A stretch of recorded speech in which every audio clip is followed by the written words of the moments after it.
are you a vibrational match to your desire? That's the big question.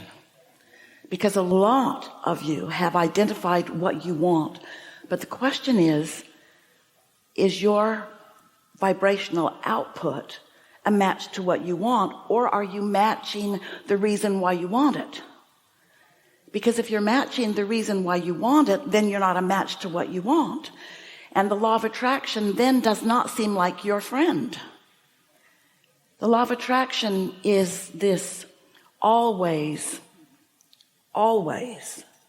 precise responder to your vibrational output. But responder isn't a strong enough word, because what your point of attraction is, which means the balance of thought vibration that you emit, it's like you walk into this field, like a gravitational field. You're familiar with that. You live in one of those. And you also live in a vibrational responsive law of attraction field where what you've got going on, the law of attraction is responding to. And what's so interesting about that is that, yes, it's responding to you, and that's the only thing you have to know. You only have to know what your point of attraction is and what to do about it if it isn't the way you want it to be. But you're not the only one, just like with the field of gravity, you're not the only one who has this going on. And so it's like the most recent way of describing it that we have found for you. It's like you've got this bag of marbles that is magnetic in quality, that's gathering up for you your life experiences, gathering up your thoughts, your next thought, who you rendezvous with, even the memories that you find from past. Everything about your unfolding life experience is about this magnetic law of attraction action energy field that is responsive to what you've got going on. And the thing is, mostly you don't really know what you've got going on until it gets going on, and then you're reactive to that. In other words, if something happens and it's not something that you prefer or want, your response to it causes a further attraction of it, because you live in a universe that is inclusion based. There's no exclusion in this vibrational universe. So when you say no to something, you're actually calling to you the thing you've decided that you do not want to come. Sometimes this is where humans say to us, well, that sucks, because it feels a little counterintuitive to the way you may have been integrated into your world. It seems like if you say yes, it should come, and if you say no, it shouldn't come. But have your children taught you nothing? The more you decide that you're going to demand something to come to you because you want it to come because you don't have it, the more obstinate you are, the more resistant you are to letting it come to you. And the most important part of this analysis of how life goes for you is this: you are more than most humans understand that you are. You are more than this physical human point of attraction. There's a larger part of you, this soul of you, this source of you. We call it the inner being of you, who was non-physically focused before you focused into this body. And that non-physical part of you is still part of you, a big part of you, the biggest part of you. So there are two parts of you who are attracting. There's this source of you who is only love and appreciation and confidence and knowing and security and balance and well-being. There's that part of you. And then there's the human part of you who could be that. Sometimes you are, or might not be. But if you have chosen in any moment in time to be resistant to the love that is you, you really feel that tug of war. Or when in any point in time you in your human beingness choose to be resistant to your appreciation of yourself or others. You really feel it. In other words, you feel the discord, the discomfort, the lack of harmony, the downright pain of not going with the flow of your eternalness, of who you really are. You just can't be in this physical form and look around and find things to hate without causing problems to yourself. Because as you focus upon what you do not desire, you got to know your inner being is never going to do that. Your inner being is always going to focus upon who you really are and all that you have become through the life experiences that you have lived. So when you choose to take a very narrow point of view, like, I don't like what's happened in this red hot minute, I'm just not going to stand for this, and you stand in protest, in justification, in what it turns out to be is downright arguing for your limitations. But when you choose to do that, which you certainly have the free will to do, in fact, it's part of your evolution process, but when you are in the moment of doing that, you can really feel that discord. And the reason that that discord exists within you in the form of negative emotion is because your point of attraction that you have the free will to activate for yourself, and that which your inner being is gathering up the cooperative components on your behalf. If those are in opposition, that's what resistance is.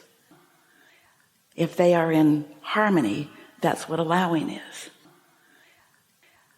We call this vibrational you, this vibrational reality, this you that you have become to, we call it your vortex, just because we wanted to have a focal point that you could focus on, and we wanted you to accept it as something that is real in your experience, even though it's hard for you to accept that it is real because you can't see it or hear it or smell it or taste it or touch it until it gets evolved enough that it comes into your experience in a way that you can interpret the vibration of it through your physical senses. We want you to accept the reality of it by feeling your way to it. So you could call it a lot of things. We have called this vortex a lot of things. We say, here you are, and here your vortex version of you is. And when you're in alignment, we call that a state of allowing, or the art of allowing. We have called it being in your vortex, or we call it letting what's in your vortex come to you. We call it being a cooperative component. We call it closing the gap. We call it being in the flow. We call it moving downstream. We've called it a lot of things because we want you to accept its summoning of you. We want you to understand that who you are is calling you to the fullness of who you are, because that's where all the good stuff is. When you ask, it is given. Someone should write a book. When you ask, it is given. But the reason that humans don't always know that is because you've asked, but it hasn't manifested where you can see it and hear it and smell it and taste it and touch it. So you say, well, if it's given, I would like it to show up somewhere where I can see it. And we say, it has been given, it has been revealed, but you got to realize it. You've got to be a vibrational match to what you're asking for. You cannot continue to be a vibrational match to the reason that you're asking for it. So when someone says, how are you? You really want to tell them this version. But humans don't want to do that sometimes because it doesn't feel honest.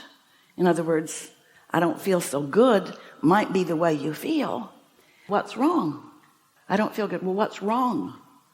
Well, when someone is asking you, or when you're focused upon what's wrong, you're rarely focused upon what you prefer or where you're going or what's actually in the process. It would be like the gardener or the farmer or anyone planting a seed in the ground, making sure it's a viable seed and putting it in the ground and taking care of the ground, and then noticing that nothing happened, not soon enough for you.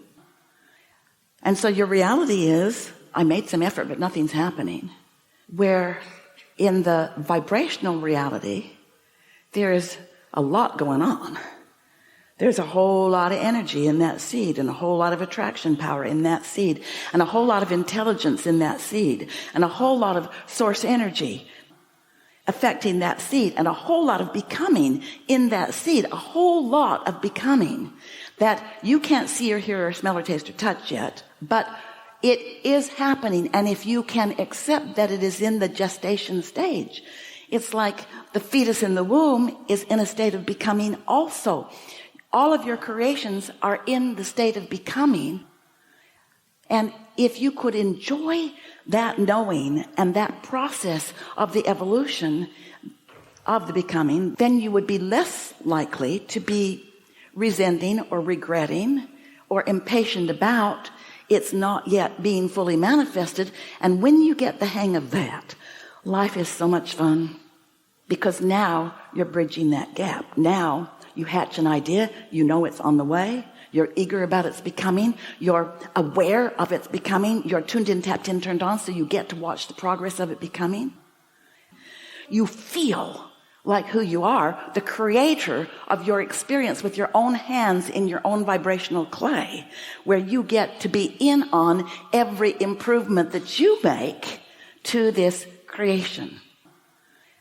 So many others around you, all running around with their bags of marbles.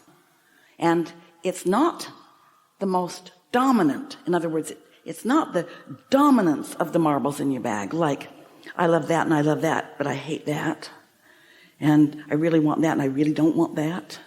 And that person was so beautiful and that person was so mean to me. In other words, all those marbles that you drop in your bag, and everybody else is doing it too, it isn't how many of those marbles you've dropped in, because, too many to count. It's which of them are active, which of them have attraction power right now. And that's what's active in your vibration. In other words, that's what your belief system is. A belief is just a thought that you continue to think, and a thought that you continue to think is an active marble that is attracting. So you can have someone in your experience. Esther had this the other day with her grandson. He's a teenager, and you know what we say about teenagers. As you argue for the limitations of your relationship with them. Well, Esther's thinking about her bag of marbles, and she knows that she's going to see this teenager, and she's eager about doing that. And so she just dropped a whole bunch of marbles, the best feeling existing, not the ones she's reaching for, the ones that already exist, good feeling marbles. She just dropped them in her bag. It took her about 2 or 3 minutes. It was fun to do. And then a couple hours later she saw him, and he was so much like the marbles in her bag. And she thought, I'm the master of the universe. Now, she didn't think that, but she is. Her active feeling about him caused him, you're not going to believe this, he came out of his bedroom. Stopped doing whatever he was doing online and came out of his bedroom and sat and visited with her. Esther thought, it's a miracle. They had the best conversation. So we're not giving you this example because we want you to think that we want you to control the behaviors of others. That isn't our point. But how people, how situations, how inanimate objects, how traffic, how weather, how everything in your physical universe responds to you has everything and only to do with what you got going on in your bag of marbles. And you've got more control than you have even been thinking you have or practicing to exercise. In other words, existing happy thoughts are your tool for living happily ever after. We want you to begin to get a sense of the interplay and why you have the interplay with who you have the interplay with.